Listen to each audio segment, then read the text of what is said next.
오늘 얘기해볼 주제는 서예를 시작하려는 분들 혹은 이미 발을 들이신 분에게도 반드시 필요한 내용일 거라고 봅니다. 바로 서예 선생님을 고르는 기준에 대해서 제 생각과 경험을 솔직하게 털어놓으려 해요. 우선 스승님을 고른다라는 표현 자체가 좀 그렇지만 사실 배우는 입장에서는 너무너무 중요하면서도 민감한 사안일 겁니다. 서예계가 워낙 좁은 곳이기 때문에 한번 어느 스승의 문화로 들어가게 되면 나중에 바꾸고 싶어도 그게 참 쉽지가 않거든요. 제가 35년간 서예계에 몸담으면서 좋은 선생님을 간절하게 찾던 시절도 겪어봤고 지금은 또 가르치는 입장이 되다 보니 좋은 스승이란 어떤 자질을 갖추어야 하는가? 이 질문을 스스로에게 참 많이 했더랍니다. 그리고 이제는 어느 정도 그에 대한 답을 찾았다고 생각하기에 여러분과 함께 나누어 보려 합니다.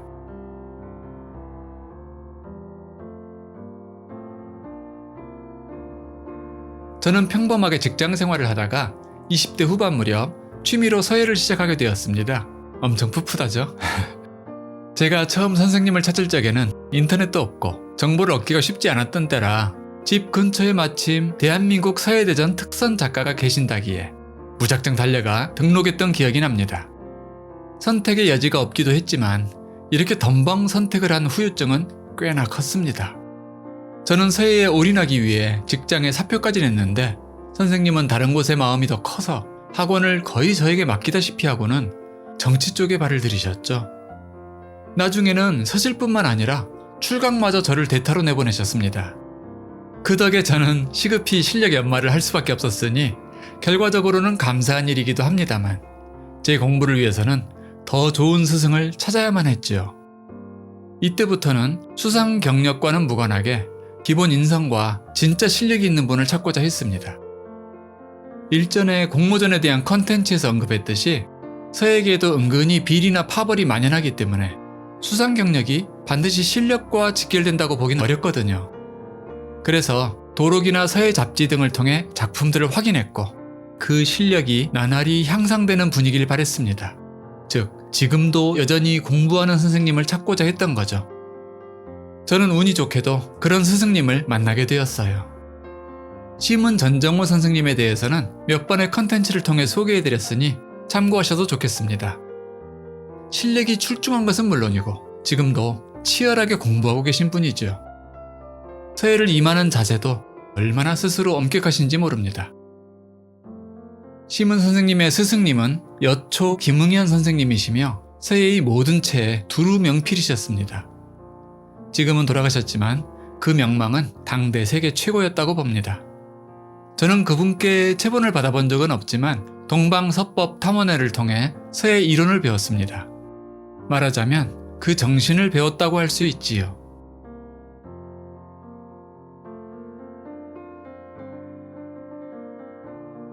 저 자신도 하자가 많았던 선생일 수 있기에 이런 얘기를 하는 것이 사실 조심스럽고 조금은 고통스러운 일입니다. 하지만 제 채널을 믿고 봐주시는 소중한 구독자님들을 위해 감히 말씀드리고자 합니다. 돈과 명예, 즉 명리를 너무 밝히는 사람은 일단 거르시길 권합니다. 나중에 반드시 문제가 됩니다. 가령 공모전을 빌미로 제자에게 돈을 요구하거나 심사위원을 따로 만나 식사 대접을 시키며 얼굴 도장을 찍게 한다거나 자기 작품을 구매하는 학생을 대놓고 차별하며 키워준다거나 그런 선생보다는 편파성 없이 아낌없이 가르쳐주는 선생님을 찾는 것이 좋겠죠. 또 여색을 밝히느니 역시 거르시길 권합니다. 서실을 다니며 배우는 경우 여성들, 특히 주부님들이 많습니다. 그분들은 선생님을 존경하므로 이런저런 정성을 기울일 수 있는데 선생이 제자를 여성으로 느낀다면 나중에는 눈 뜨고 볼 수 없는 일들이 싹 틀 수 있습니다. 실제로 제가 아는 선생은 그런 일이 터져 가정은 물론 서단에서도 상당 기간 떠나야 했죠. 그리고 좋은 선생이라면 제자가 삿된 길로 빠지려 할 때 쓴소리도 할 줄 알아야 합니다. 너무 당연한 얘기 같지만 많은 분들이 엄한 선생님을 기피하고 자신을 편애하는 선생님을 좋아하는 오류에 빠지곤 하지요. 심지어 작품을 하거나 대회에 나갈 때 낙관을 대필해주는 선생님도 있습니다. 이런 달콤함이 나의 성장판을 다치게 만들지는 않을지 잘 판단해 볼 필요가 있겠죠. 마지막으로 붓을 놓아버린 선생은 선생이 아닙니다. 사실 대부분의 선생들이 공모전 초대작가 타이틀 정도 달고 나면 공부를 놓고 체본만 해주면서 먹고 삽니다. 이런 선생님 문화에서 배우게 되면 어느 정도 이상의 발전은 기대하기 어렵습니다. 그리고 결코 스승의 수준을 뛰어넘는 제자도 나올 수 없지요.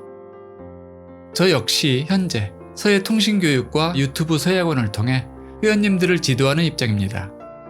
그래서 앞서 제가 언급한 추상 같은 스승의 잣대를 벗어날 수 없지요. 그래서 늘 돌아보고 다짐하곤 합니다. 저는 명리를 추구하는 선생이 되지 않으려 합니다. 공모전의 심사와 연관된 특별활동이나 담합은 아주 혐오하다 보니 온라인으로 교육하며 그런 세계와 멀어지는 것을 택한 면도 있지요. 금전적인 부분도 크게 욕심내지 않으려 일반 서예학원에 비해 굉장히 저렴하게 운영하고 있습니다. 그리고 역시 가장 중요한 것, 꾸준히 공부하고자 합니다. 여기서 공부라 함은 붓글씨뿐만이 아니라 고전과 문자에 대한 탐구도 포함되지요. 유튜브를 하면서 투자하는 시간 대비 수입은 참 저철합니다만 꾸준히 컨텐츠를 만드는 것 자체도 이런 각오가 없었다면 불가능한 일일 겁니다. 마지막으로 인성이 맑고 좋은 사람이 되고자 합니다. 강물이 맑아야 주변 초목도 건강하게 무럭무럭 자랄 테니까요. 선생과 제자, 사제간이라는 것도 생각해보면 인연입니다. 그렇기 때문에 어느 선생이 좋다라는 답은 없을지 모르겠습니다. 최소한 이런 선생은 가급적 피하시라는 정도의 이야기는 해드리고 싶어서 이런 영상을 만들게 되었습니다. 군사부일체라는 말이 있죠. 사실 임금은 내가 원하는 사람을 뽑는 게 쉽지 않고 부모는 더더욱 선택이 불가합니다. 그리고 학교 선생님이나 교수님도 입맛에 맞게 고르기는 어려워요. 하지만 서예 스승은 어느 정도 선택이 가능합니다.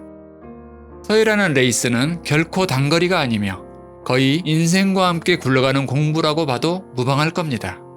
그러니 꼭 좋은 스승을 잘 선택하셔서 여한 없는 공부하시길 바랍니다.